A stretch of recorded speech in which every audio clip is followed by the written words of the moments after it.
हर नमाज के बाद एक मर्तबा दुआए इलाही अज़मल बला पढ़ो। मैंने कहा दुआओं में ये एटम बम है।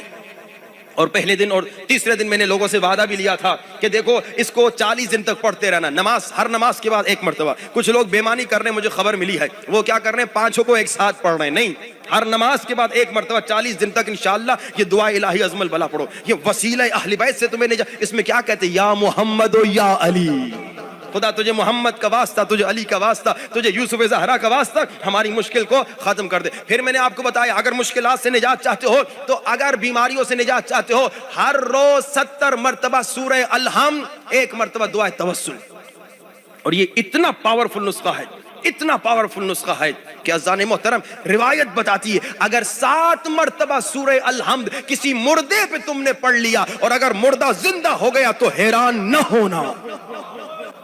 और जब 70 मर्तबा पढ़ोगे तो क्या कमाल होगा। फिर मैंने आपको बताया सफर में अगर जा रहे हो तो सफर की मुश्किलात से निजात के लिए क्या करो, 5 मर्तबा आयतुल कुर्सी पूरी हुम्फिया खालिदून तक पढ़ो। यानी ये अहले बैत हमें सिखा रहे हैं। फिर हमने क्या कहा, माली मुश्किलात से निजात हासिल करना चाहते हो तो हर रात को सोने से पहले सूरह वाक़िया पढ़ो, कभी किसी के मोहताज नहीं होगे।